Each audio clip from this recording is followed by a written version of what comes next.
मुकलमा तक ये राजनीतिक लड़ाई छिड़ गई। एक बार फिर वहां का नजारा दिखाते हुए हमारे दर्शकों को जल्दी से बताइए जो पूरी लड़ाई का विमर्श जो रहा है, नैरेटिव रहा है। अनुपम। बिल्कुल अंजना, मैं सबसे पहले आपको जो कतार है वो दिखा देता हूं। महिलाओं की संख्या इस वक्त भी हमें ज़्यादा ही देखने को मिल रही है। और जो लड़ाई शुरू हुई थी, लड़ाई जब शुरू हुई थी आपको याद होगा बंगाली अस्मिता से लड़ाई शुरू हुई थी। जो बंगाल के मनीषी हैं उनकी विरासत से जुड़ी हुई लड़ाई शुरू हुई थी। जब अमित शाह शुरू में आए तो उन्होंने जितने भी मनीषी है वहाँ गए, बोलपुर गए तो शांति निकेतन गए, इसके अलावा खुदीराम बोस के पास गए, मूर्ति को नमन किया, विवेकानंद को नमन किया। तो ये शुरुआत जो हुई थी, कई पड़ाव रहे इसके। बंगाली अस्मिता से शुरू हुई, इसके बाद मनीषियों की विरासत तक आई लड़ाई, और अंततः अब जब हम देख रहे हैं कि बीच में 2-3 और पड़ाव आए। राजनीतिक हत्या तो रही, इसके बाद जो पड़ाव आया जिसने बहुत ज़्यादा करवट ली वो पड़ाव था ममता की चोट पर। और ममता की चोट का जो पड़ाव अंततः आते आते पूरी तरह से धार्मिक बन चुका है, एक तरह से धर्म युद्ध में तब्दील हो चुका है। चाहे बीजेपी हो चाहे ममता हो, दोनों ही मंच से मंत्रोच्चार कर रहे हैं। और खास तौर पर मंदिरों का दौरा, ममता बनर्जी ने मंदिरों का दौरा शुरू किया तो शुभेंदु अधिकारी ने भी लगातार मंदिरों का दौरा शुरू किया।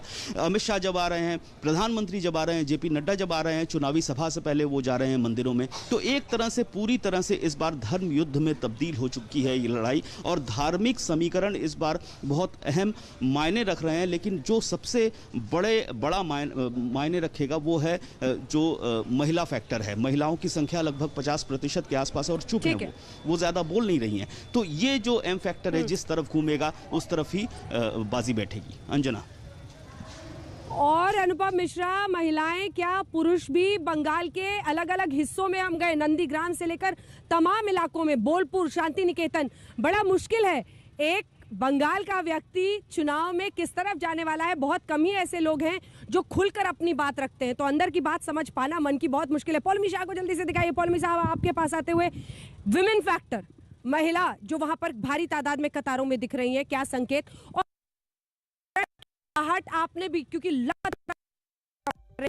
ध्रुवीकरण की आहट आपने भी महसूस की है, क्योंकि अगर स्पष्ट ध्रुवीकरण होता है तो बीजेपी को फायदा जरूर होता हुआ दिखाई देगा। इसीलिए एक तो वहां का नजारा दिखाइए, दूसरा ये जो ध्रुवीकरण का पूरा विमर्श रहा है, और तीसरा क्या संकेत।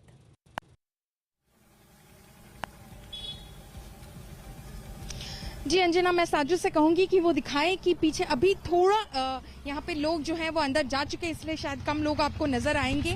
पर यहाँ पर पूरी एहतियात बरती जा रही है। लोगों को सैनिटाइजर दिया जा रहा है, मास्क दिए जा रहे हैं, अगर उन्होंने पहना नहीं हुआ है पहले से डिस्पोजेबल ग्लव्स दिए जा रहे हैं, और उनका टेम्परेचर चेक किया जा रहा है। पोलिंग बूथ में अंदर अलाउ करने से पहले महिलाओं का जो किरदार होगा इस इलेक्शन में वो काफी महत्वपूर्ण होगा। इसी वजह से ममता बनर्जी अभी तक अपने काफी रैलीज में लगातार, इनफैक्ट जब से वो कैंपेन उन्होंने शुरू किया है एक तरह से इस पहले चरण के लिए और आगे चलते हुए दूसरे और तीसरे चरण के लिए भी, उन्होंने महिलाओं से अपील की है, अपनी माँ बहनों से अपील की है कि वो आइए। मैं शायद एक पैर पर नहीं चल पा रही हूं, पर आपकी दोनों पैरें ये मुझे सहारा देंगी, आप चलकर आइए और आप मुझे जिताइए। तो उन्होंने लगातार उनसे अपील की है। उन्होंने कहा है कि आपके द्वारा, सरकार के द्वारा मैंने आपके घरों तक राशन पहुंचाया है, मैंने आपके घरों तक पैसे पहुंचाए हैं, मैंने हेल्थ आपको करके दे दिया है। स्वास्थ्य साथी जो प्रोग्राम है सरकार का, यहाँ पर हेल्थ का जो प्रोग्राम है, क्योंकि आयुष्मान भारत यहाँ पे लागू नहीं है,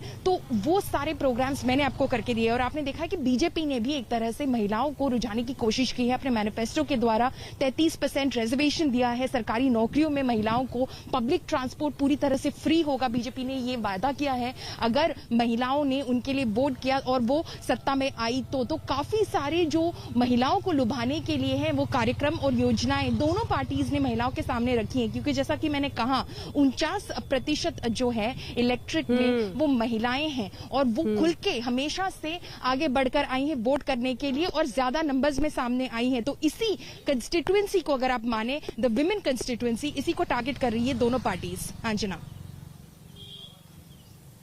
ये खूबसूरत दिन भी हिंदुस्तान की राजनीति में आया जब महिलाओं ने अपने वोट के जरिए अपनी ताकत एक जगह बनाई है और तमाम राजनीतिक पार्टियों को यह समझ में आ रहा है कि इनको खुश रखना होगा। इसीलिए जल्दी से दिखाइए शशि शेखर जी को। शशि शेखर जी, देखिए, एक तरफ ममता बनर्जी का वो इमोशनल अपील, बंगाल की बेटी हूं, आप मेरे साथ रहिए, दूसरी तरफ बीजेपी